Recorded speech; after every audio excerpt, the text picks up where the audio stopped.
Well, thank you very much. I'm really delighted to be here in New York. I grew up in New York City, so it's great to be back here. And I'd like to thank the Foreign Policy Association and Hunter College for the opportunity to speak on this subject tonight. I'm also quite grateful to the National Endowment for Democracy. As Mark Plattner indicated, I've been involved with the Journal of Democracy right from the beginning, which is a really terrific intellectual source of knowledge about contemporary democracy. But also being a board member of the NED, Washington is full of top-heavy, inefficient bureaucracies, if you haven't noticed. And the NED is just an amazing organization because it's small and lean. It doesn't spend all of its money on contractors and beltway bandits. It actually gets funds out to people that are struggling, for democracy all over the world, and does a really remarkable job at it. And so I've been really honored to be associated with that, both the intellectual side of the operation, the journal, and the grant-making side in the endowment. Which brings me to the topic, and actually I think the title got a little bit garbled when I was negotiating this a few months ago. I actually thought that the title was, "What do we know about democracy promotion?" So the answer to your immediate question is, yes, we know some things, and no, we don't know everything. So your journal can continue to publish every quarter or every couple of months. But I did want to lay out the question of, at this point we've been doing democracy promotion quite seriously in an organized way for a couple of decades, and it's worth standing back and reviewing this. It's very important to American foreign policy. President Bush gave a remarkable second inaugural address in January in which he put democracy promotion front and center in American foreign policy in a way that has not quite been so stark in quite a while, although I would say that every American president has made democracy promotion a component of American foreign policy. And this is one of the few issues, as you could tell since Representative Gephardt was the last speaker in this series, it's something that's really received bipartisan support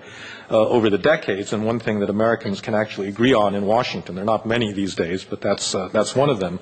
And it's been long associated with a tradition that in a certain sense starts with Woodrow Wilson. We've done a lot of democracy promotion in earlier generations. Japan and Germany emerged from World War II as well-functioning democracies in large measure because of American intervention. We played a large role in promoting the so-called third wave democracies in the 1970s, 80s, and 90s. And so President Bush is really not taking any new departures in what he said. What's interesting, I think, is that it's a conservative Republican saying that, and a conservative Republican that actually campaigned in 2000 against nation building and against extensive American involvement in this sort of thing, which to me indicates that the imperative for democracy promotion is actually fairly deeply rooted in the basic needs of American foreign policy. Now, I'm going to skip to the end of the talk in a way, and I'm going to assert the single most fundamental lesson that we have learned about democracy promotion and just begin with that. And I'll just have to assert it without being able to prove it at first. And that single lesson is the following. The United States is never the prime mover in promoting democracy in any country around the world. Or to put it slightly differently, democracy cannot come about in any society unless there is a strong domestic demand by local actors, by elites, or by the mass of civil society that wants it. This is almost by definition. You cannot impose democracy on a country that doesn't want to be democratic. That's in the definition of democracy. We're sometimes accused of doing that in Iraq. If the Iraqis don't want democracy, believe me, there is nothing that we're going to be able to do in the long run that is going to force them to have that form of government.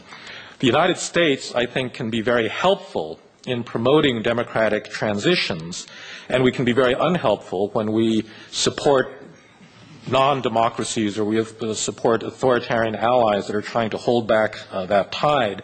But you cannot understand the prospects for democracy promotion by an outside country like the United States unless you understand the underlying mechanism that brings countries to democracy and the conditions that make democracy more or less likely. So that the first way to approach this problem is not to talk about the United States, but to talk about democracy itself and the conditions that facilitate democratic transition.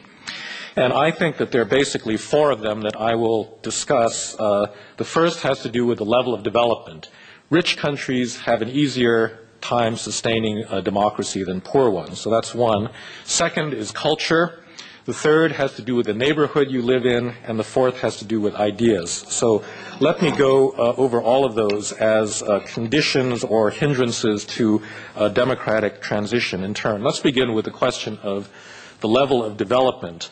I'm a political scientist, and we have a lot of envy of natural scientists because we don't have many real scientific laws in politics that we can point to that receive any consensus.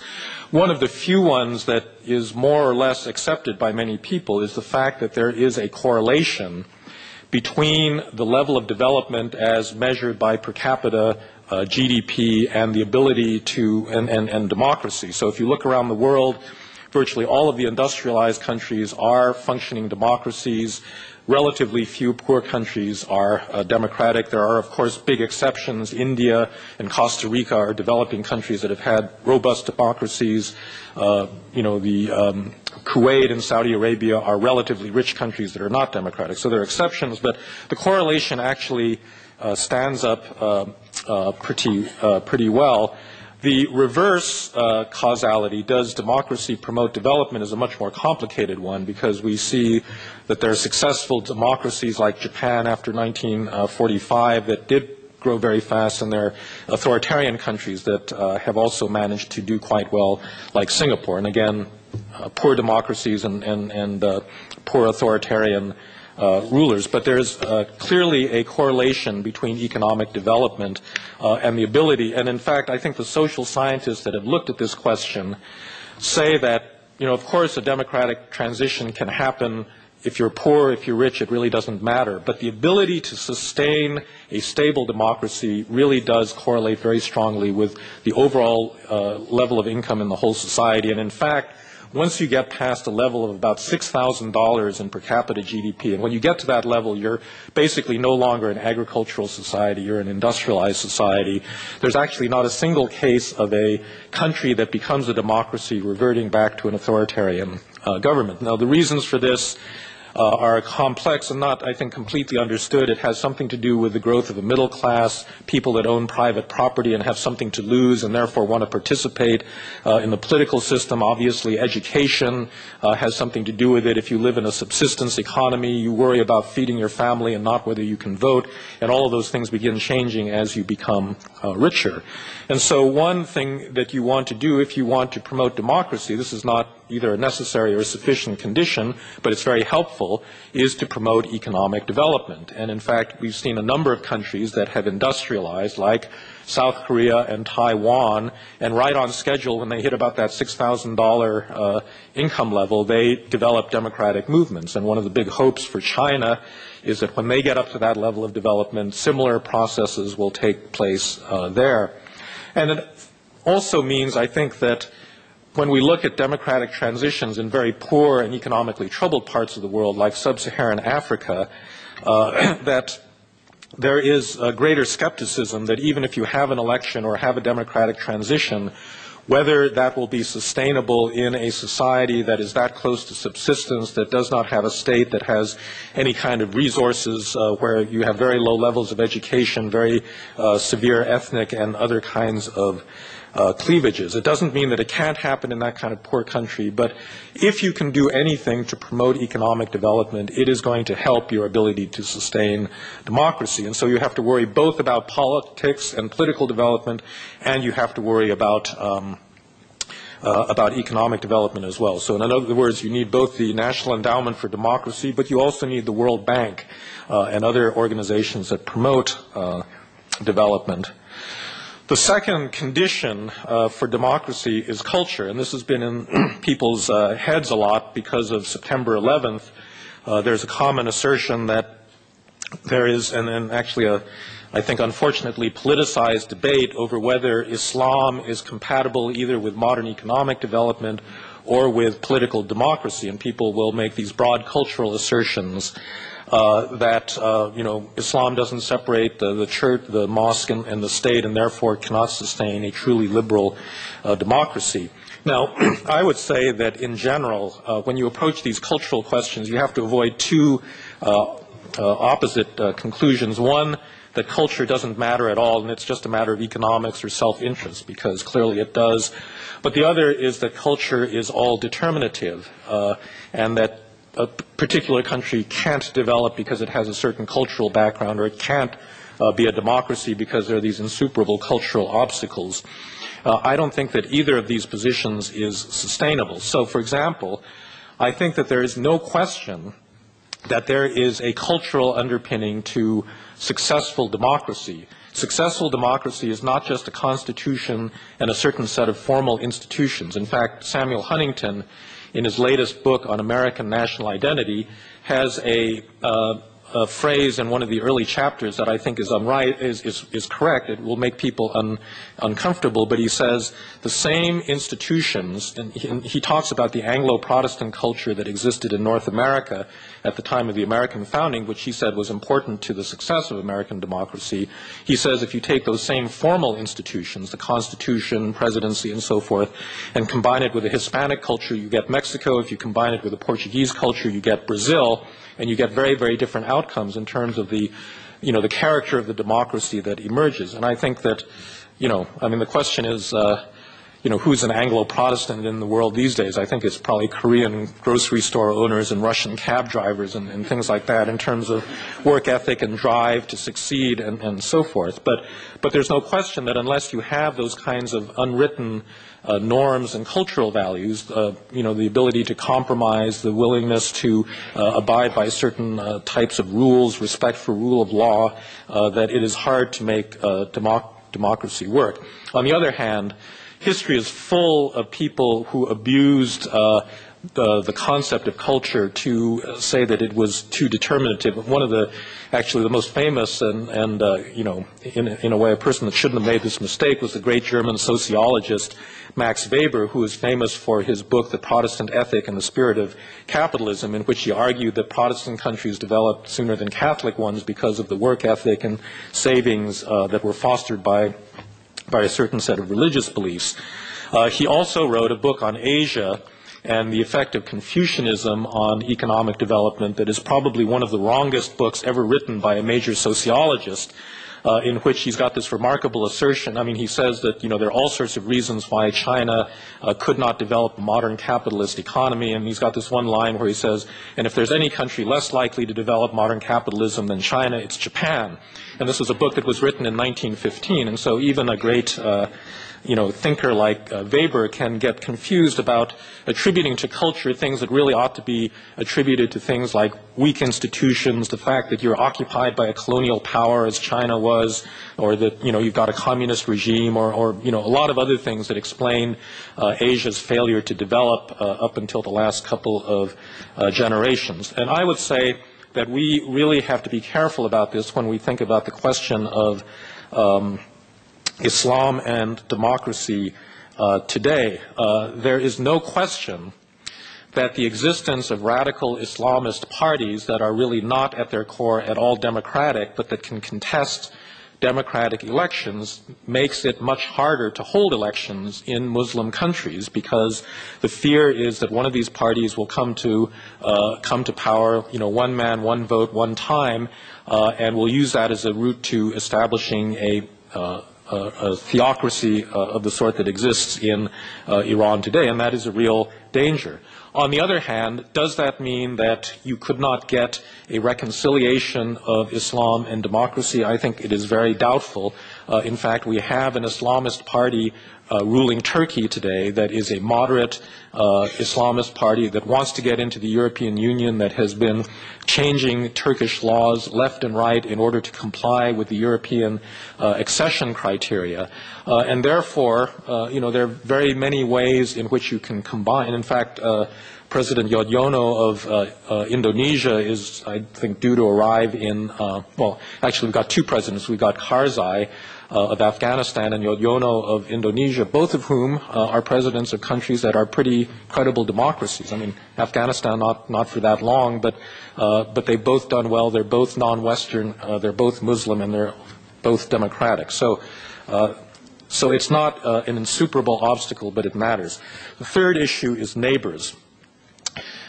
Societies are obviously influenced by what goes on around them, and I think this is particularly true in today's globalized world, where you get images of, the Orange Revolution that's broadcast not just in Ukraine, but on every television screen around the world, and it is inevitable that people begin copying practices or accepting norms and movements, political movements that occur in other parts of the world.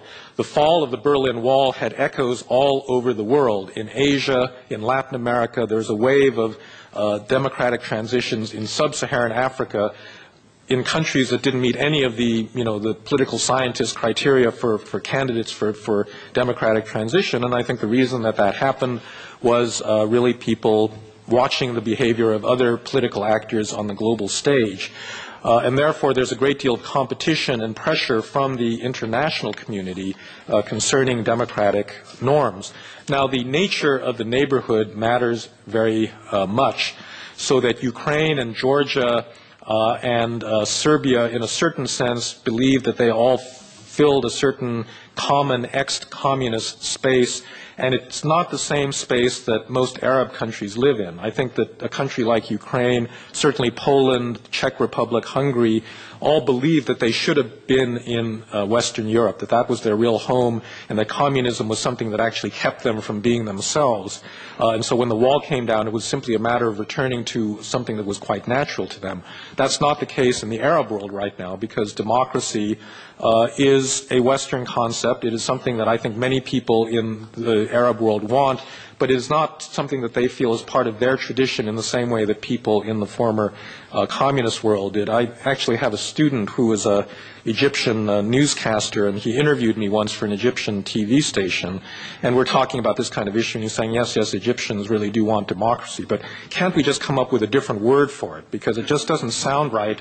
We use, democracy when we talk about this in Arabic, and it just doesn't, it sounds like something very foreign, and we have something in our tradition, but, it's simply not us. So the neighborhood is really important. Final issue is ideas, that you cannot have a democracy unless you have people who believe in democracy.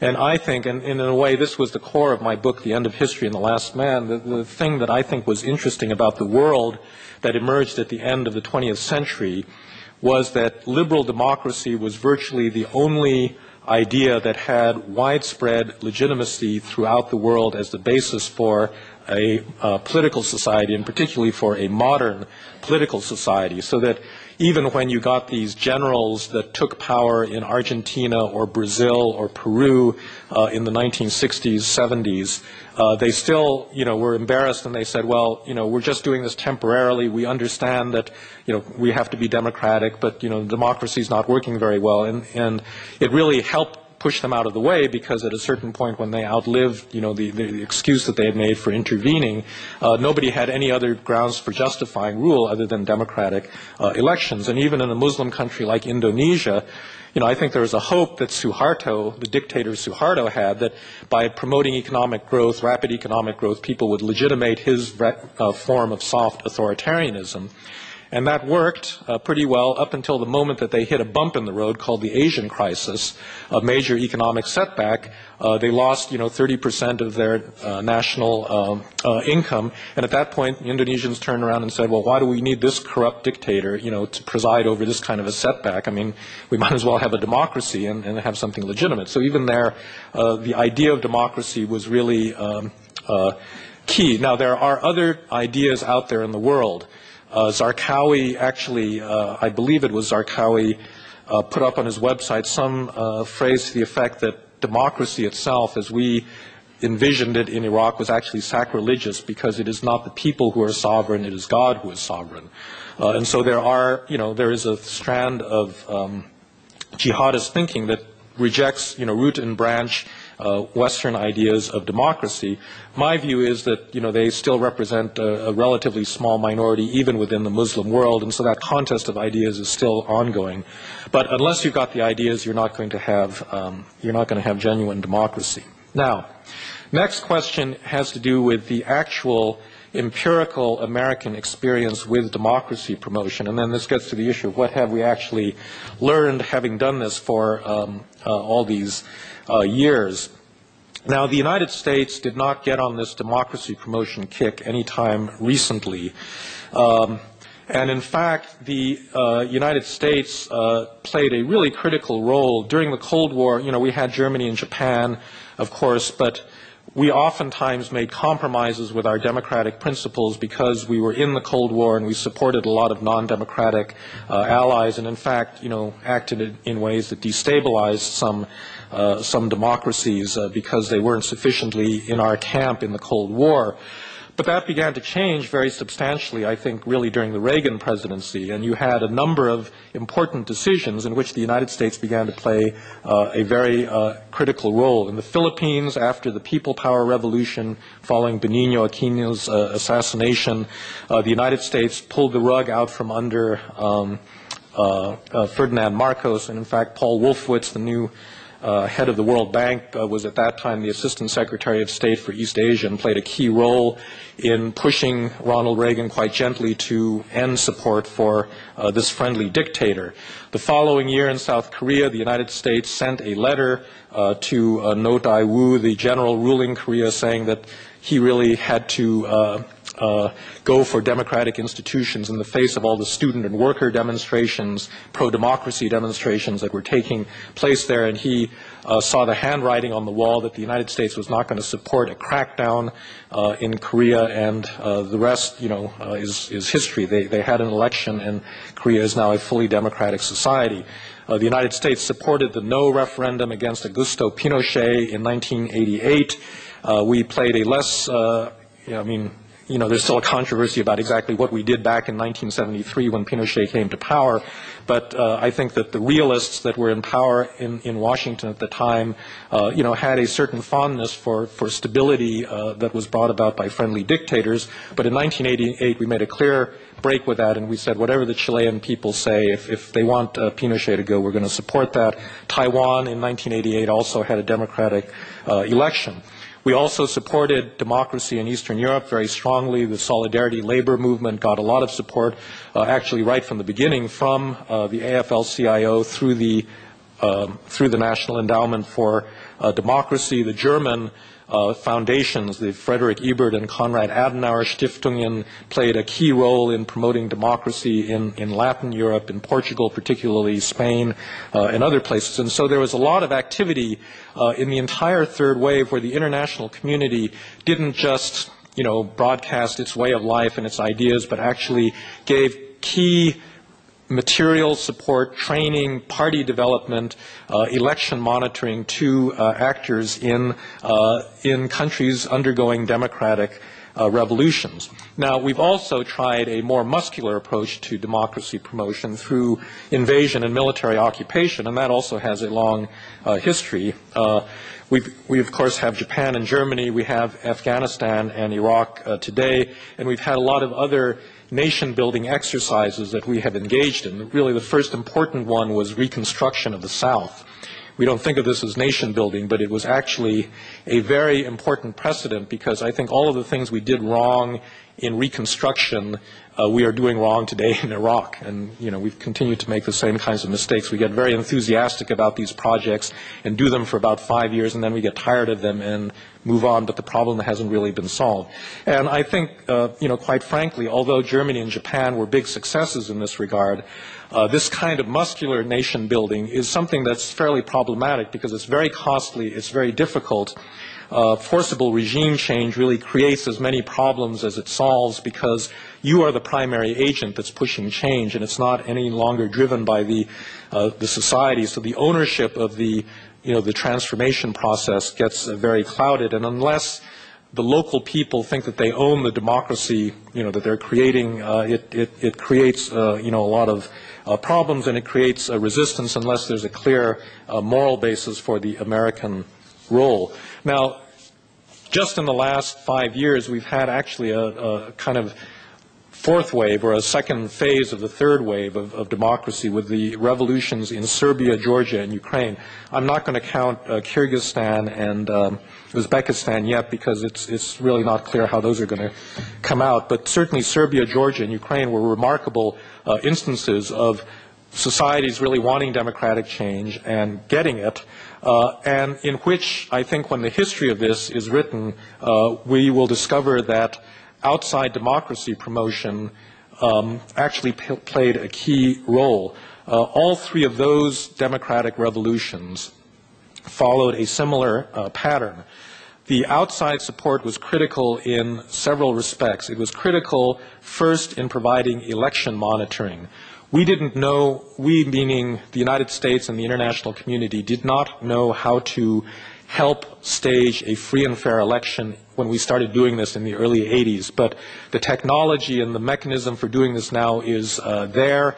When Ukraine had its runoff election in late December, the international community could mobilize thousands of poll watchers that could really guarantee that the election was a fair one, which means that election fraud is pretty easily detectable now under that system. We supported independent media that could get word out about fraudulent or stolen elections, and we supported civil society groups that could stand outside the government and that could mobilize. If you remember the pictures outside of the legislature in Ukraine in Kiev last December, all of those crowds standing there night after night demanding a second election. And I think that most of the groups that did this, that monitored the elections, that broadcast news about the fraud, and that mobilized in that square really had received support from the outside, not just from the United States, but from Europe and Canada and other places. And it's very possible that that revolution would not have been as successful or could have been quashed more easily had it not been for that outside help. But and something similar happened, I think, in Serbia and Ukraine. Now, there's some lessons for this. This kind of democracy promotion does not work everywhere. The United States or the international community or the Europeans do not have the ability to say, well, we want democracy in such and such a country, and we're going to, use these levers to get it. The movement really has to await a certain ripening, and furthermore, it really does not happen in any but a semi-authoritarian country. If the ruler is not willing to hold an election that can be falsified, then this kind of sequence of events couldn't happen. So Robert Mugabe recently held what is probably a crooked election in Zimbabwe. There were no international observers there. Wide suspicion among his opponents that the thing was rigged, but really no proof, and therefore no ability to mobilize people in opposition to it.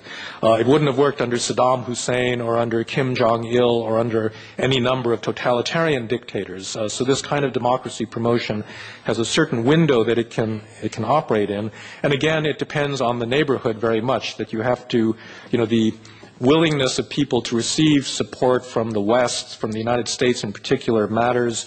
It differs from country to country. The Russians today, I think, are much less happy about that kind of outside support than were the Ukrainians or the Georgians.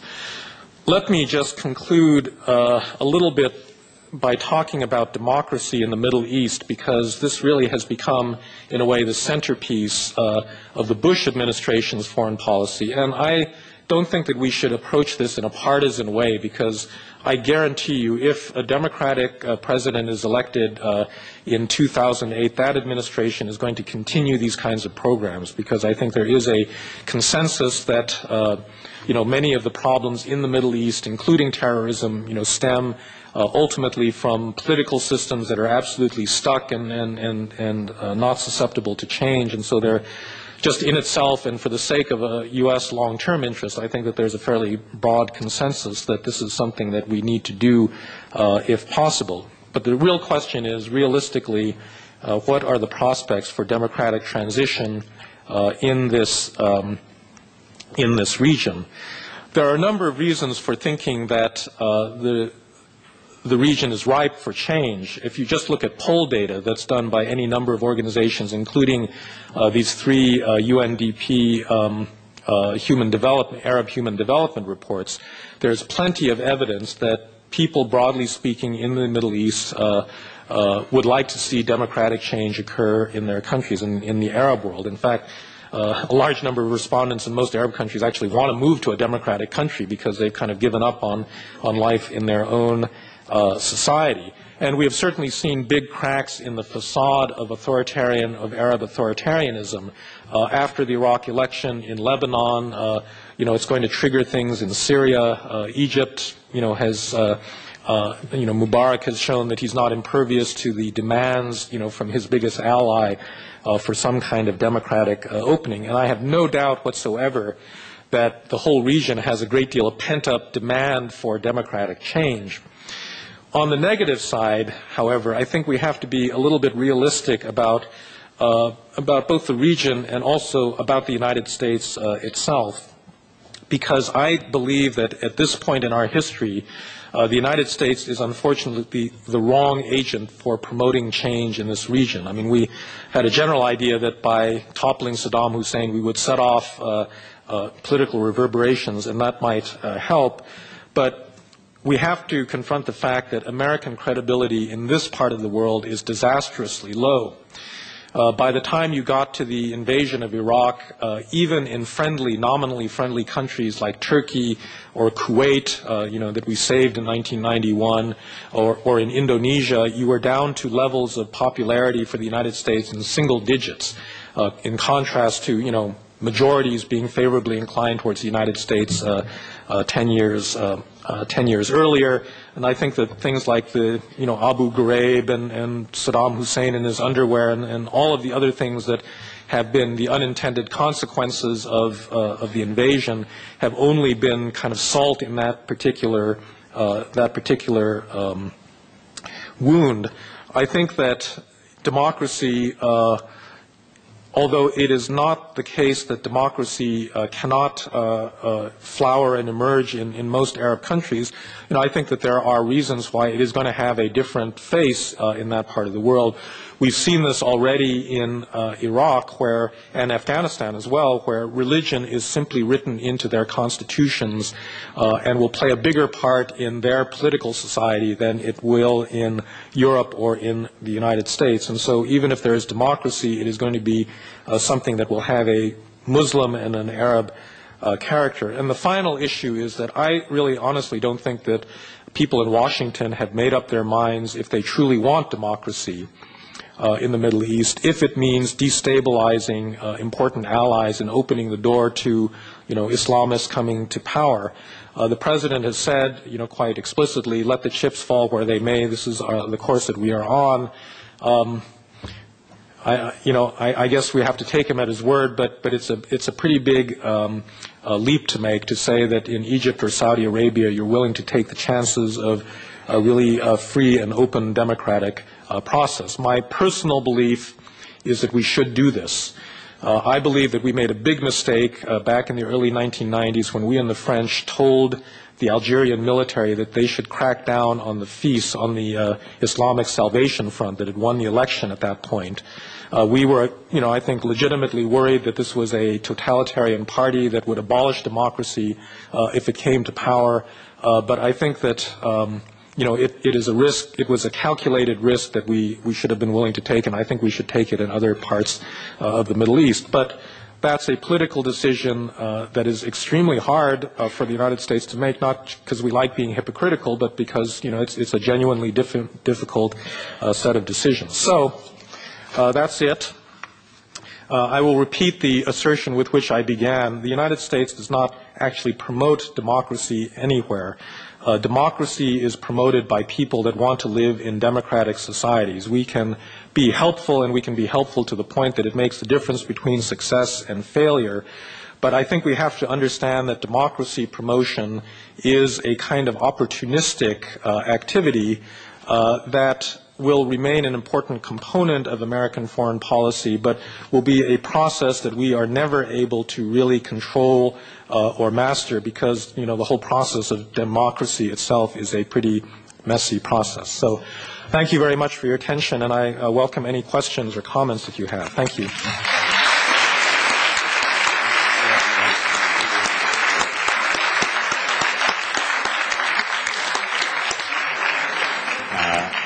We have about 15 minutes or so for questions. We have microphones set up on either side. If you'd like to ask a question, please go to the mic. Please try to keep your questions brief, and if you could, please identify yourself and your affiliation.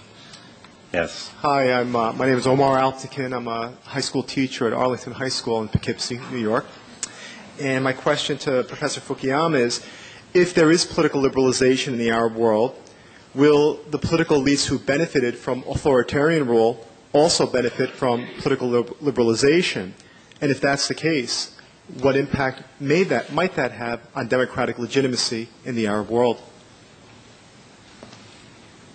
Well, that's a complicated question because there are different types of elites, and certainly there's one set of elites that are not going to benefit from greater democracy at all. I mean, I think that the Ba'athist regime in Syria, if you actually had somehow a democratic Syria, is not going to end up as a very popular party. On the other hand, if you have genuine economic development that's driven by globalization, as in East Asia, you'll get other elites that had some ties to the old regime that will do quite well, but will actually become useful partners in bringing about this kind of transition. And then you got a lot of people in between who have made an accommodation with the old order, but not a completely comfortable one. Intellectuals and professionals and people that simply had to get ahead or wanted to get ahead and weren't terribly political, who will face a lot of challenges, just as similar people did in Eastern Europe when communism collapsed. So I think the net effect is that it's inevitably going to reshuffle the decks. The problem with weakly institutionalized democracies is that the old power holders a lot of times figure out how to use the new rules to stay in power. That's what happened with the so-called nomenclatura, privatization in the former communist world, and that's going to be a danger, I think, in the Arab world as well. Why don't we go to this side now? Hello, Professor Fukuyama. My name is Muntasir. I'm a student at Columbia University. My question is fairly brief. I'm a little unclear on the difference between your vision for democratic change and the vision of the French mission civilisatrice. Could you reflect on that a little bit for me? Well, the French, first of all, what the French did in their empire was evolved itself over time, but it definitely had a clear cultural component to it, where the French, used the educational system to actually teach Montaigne and Rabelais and so forth to little, brown and black-skinned children in Africa and the Middle East. And I don't think that we're likely to do something like that. I think we are going to promote democratic political institutions, but we're going to say at a certain point that, the kind of democracy you make is up to you. And as I said, I think that we are going to see the emergence of institutions that will be democratic in certain key senses, but they won't look like democracy does in Western Europe. On the question of religion and the state, on the question of the role of women. There are a lot of issues where I think that the choices that are going to be made in those societies will be different from the ones that we would prefer.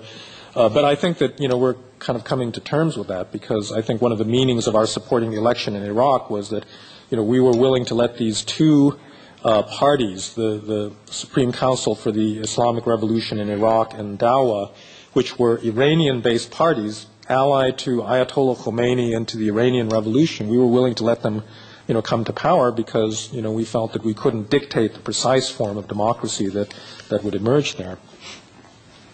Go to this side. My name is John Wallach. I teach political theory at Hunter in the Graduate Center. I'm not exactly clear whether or not your references to the terms democracy and development are so single-dimensional because of the need for simplification or because of the ideology which you're trying to promote. For example, when you talk about development, there was never any discussion of the extent to which equality or economic equality is promoted in the societies in which development is occurring. And I wonder if you think that that is actually an important consideration when thinking about democracy. And secondly, with respect to democracy, I'm actually curious about what you actually think of it, what you actually think it means, and whether or not you think it actually was an aim of the American decision to invade Iraq. In particular, I'm curious about whether or not you supported the war and whether or not you spoke to your colleague Paul Wolfowitz and the future comrade in arms in discussing international development about the wisdom of trying to topple that regime, especially when it was done under false pretenses. Well, let's begin with democracy and development. There is, of course, within the development community a big argument over what development is, and the starting point for most economists is that it is increases in per capita GDP. But there are other issues like equity, like women's empowerment, like sustainable development, all of which have become part of the development agenda. My personal attitude to this, and furthermore, I think that there are political elements to development. You need good governance, you need strong institutions, and I think you need political democracy, and those are desirable in themselves and not simply because of their impact on economic development. And so I think that all of those are legitimately part of the development agenda. Now, I would simply point out that a lot of those things correlate pretty strongly with rapid increases in per capita GDP. For example, there's a raft of econometric studies that show that poverty reduction happens most readily in societies that have rapidly rising per capita GDP, so that if you want to look at where poverty and therefore income inequality is falling the most rapidly anywhere in the world, it is China and India that are, that liberalized and are participating in globalization, and as a consequence, and it has very important good consequences for their poor people and for women and for all of these other social indicators as well. The short answer to the question about Iraq, I was not in favor of the war before, and I did talk to Paul Wolfowitz before the war, but it didn't do any good. They did it anyhow. I don't understand how that could have happened, but somehow it did. On this side. Hi, Ann Lee. Thanks for your remarks tonight. You mentioned that you thought U.S. was the wrong change agent for bringing democracy to the Middle East because of our low credibility. I'm wondering, who do you think would be appropriate then, given that there isn't anyone else there who's willing to invest the same amount of military resources and monetary resources to keep that area stable? On the security side, there's not going to be any other power, I think, that can perform that same role, just given American power and dominance. But on the political side, there are lots of other actors that could be very useful. I was up here the last time, I guess, in March at the United Nations to talk to the Community of Democracies, which was an organization of all of the new democracies that were founded in Latin America, East Asia, Africa, in the third wave transitions. It was chaired by Chile. The chairmanship is going to go to Mali over the summer. And it was founded in Warsaw. I was there actually at the founding meeting of this. And I think that if, for example, this organization had the budget and the organization and the know-how to actually share the experiences of transitional democracies in other parts of the world, in developing countries, that this would have a tremendous amount of legitimacy in dealing with democracy, Arab Democrats, and they will be much more likely to take advice, from Chile or Mali or Poland than they would be from Washington. So I think there are a lot of creative ways that we could find other, because there's a lot of support for democracy around the world. It isn't all invented in Washington, and I think we need to figure out mechanisms to get some of that in support of goals that I think we're all agreed on. Yes. Svetlana Đurić, editor and researcher from Serbia. I would like to ask you to expand a little bit more on the case of Serbia, Ukraine, and Georgia. You mentioned as a cases where external democracy promotion was critical, but actually you were speaking about critical elections, and it's not necessary enough to have a long-lasting democracy. So do you have in mind some kind of long-lasting support, because it is only tiny democratic majority in those countries? Well, the longevity and the stability of democracy is a separate set of issues. And in fact, I think that Americans are rightly blamed for putting too much focus on the first election, where we say, okay, they had an election, good, they're democracy now, and we can move on to worry about some other part of the world. And that is a big mistake, because democratic consolidation is a very difficult process. It involves institution building and party building and, changes of norms and so forth. And so I wasn't suggesting that Serbia and Ukraine and Georgia were out of the woods by any means. I mean, there's still lots of work that needs to be done in all of those countries to see that they actually consolidate the gains that they made. I was simply talking about these dramatic revolutions that seem to pop out of nowhere, and under what conditions they happen. Thank you. Since our time is getting a little short, I think I see two people left at each microphone. Maybe we'll take the questions consecutively, and then we'll ask Professor Fukuyama to make concluding remarks in which he can respond to them all. So, okay. Well, my name is Steve Brandt, a Foreign Policy Association member and involved with sustainable development. And if you could comment on development in a world that seems still fixated on Darwinian reality or Darwinian viewpoint of winners and losers, and can we ever shift to a development philosophy based on the possibility for everyone to have enough, so there doesn't have to be a winner-loser underlying theory? Thank you. Okay, let's take one here now. Thank you. My name is George Paik. I'm a banker. When we talk about democracy and promoting democracy, we usually hear high principles and then detailed discussions of difficult case studies of individual countries, roughly speaking. It strikes me that if our macro diplomacy, if you will, were perhaps reoriented such that it went from a management of a wide range of interests to a policy based on the primacy of democracy and liberty, much as opposing the Soviets was the primary value during the Cold War. It strikes me that that kind of construction would, A, partially promote democracy in and of itself, lend us credibility in efforts where we decided to go in, leave us credible where we decided not to. And my question to you as a former PPC person is could you evaluate the possibility or even the feasibility of that kind of reorientation? Yes. Hi, my name is Carl Robichaud from the Security and Peace Institute. And I wanted to ask, on your last comment, you were talking about some of the quasi-democratic or semi-democratic regimes out there. And when we talk about whether we really know how to promote democracy or not, I think that's a big question, because we have a number of states that are rooted in a state somewhere between democracy and something else. I wanted to talk to you about some of those mechanisms. What can we do to push those further along? Because it seems like we're better at getting the first election than some of the subsequent elections. And what can we do to refocus some of our energies on that? Thank you. Hi, my name is Sofia Zneber, and I go to NYU.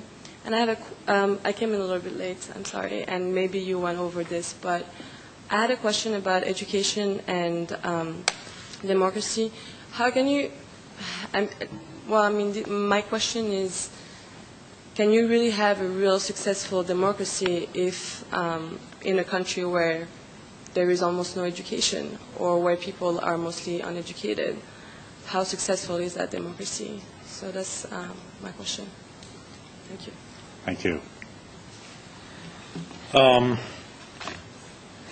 Can I have a very quick question? Can I ask a very quick question? Sorry.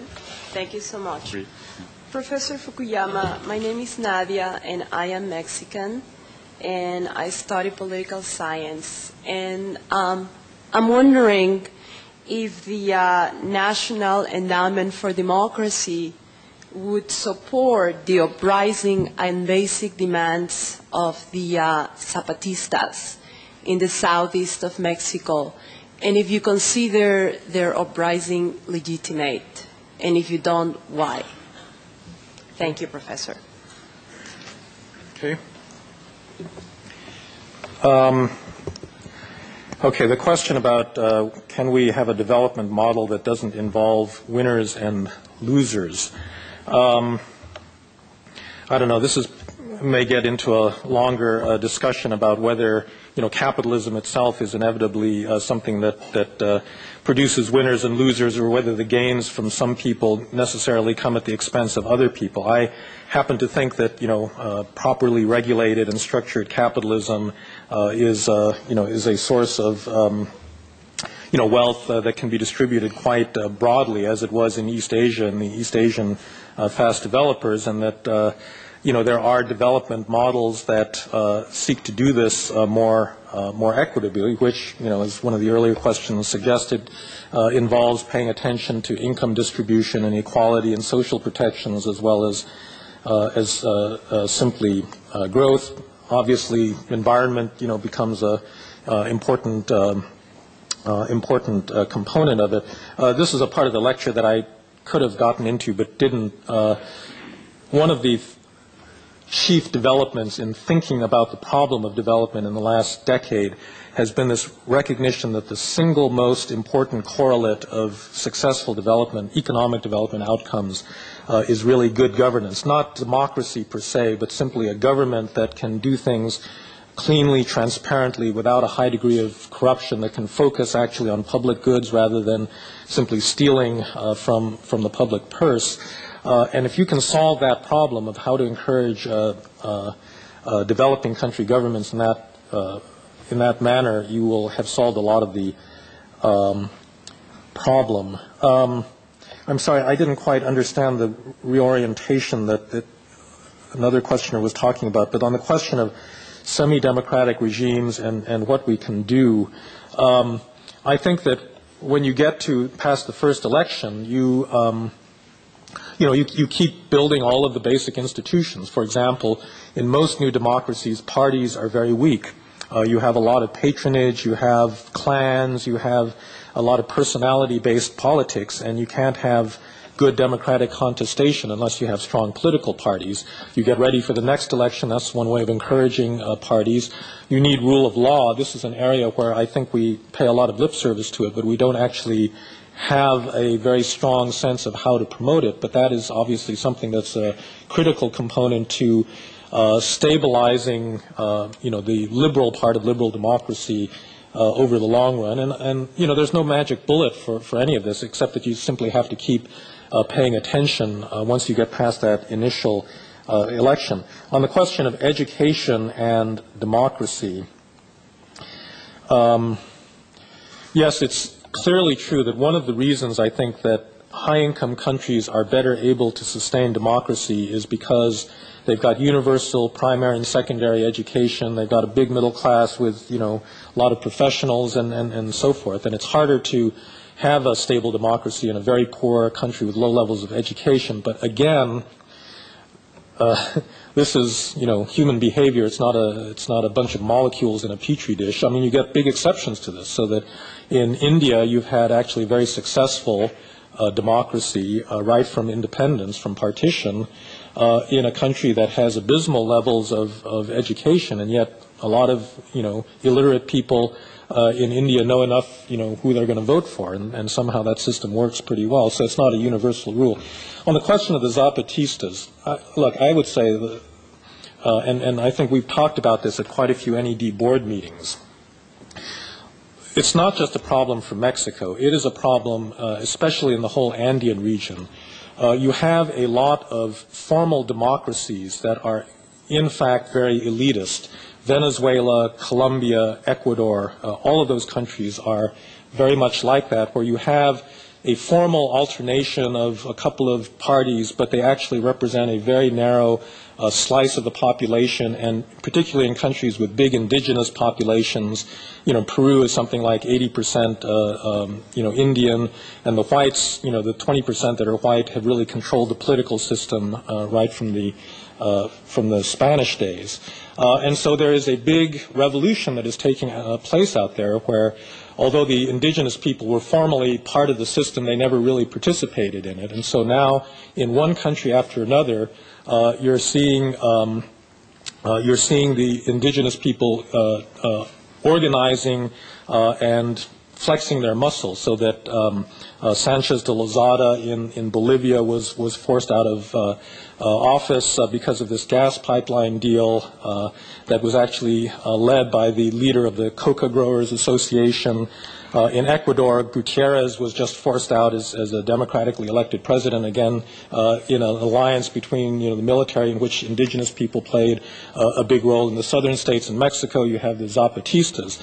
And the problem is that, I think the real solution to this is that these democratic systems the formal democratic systems have to open up to these people so that they can vote for their own parties, they can elect their own presidents. The Bolivian president, it's complicated in Bolivia, because if the indigenous people take over in La Paz, then Santa Cruz is going to declare independence, just like the San Fernando Valley. But it's complicated, little complicated politics there. But basically, I think that what you want, ideally, is to have constitutional democratic government in which the indigenous people take part fully in that political system. But we don't see a way of getting around that, and we don't see a way of getting, getting these entrenched elites out of power. And it's a huge challenge. I think that the democratic solution is not simply to support any indigenous, guerrilla movement that shows up, because there are some real anti-democratic tendencies. It's understandable, because these people have been out of power. They feel, that they've been dissed for all these years, and they come from different cultural traditions, and so you can't expect them to behave like German social democrats. But the structure of the situation is similar. I mean, the European democracies at the beginning of the 20th century excluded the industrial working class, and one of the big challenges for those democracies was to get the working class represented in the form of social democratic parties. They all did that. I mean, unfortunately, the Germans had to go through a couple of wars before they got there, but they eventually did that in Europe, and that's, the basis of a more inclusive democratic political system. And that's really the agenda, I think, in many parts of Latin America right now. Well, thanks, Frank.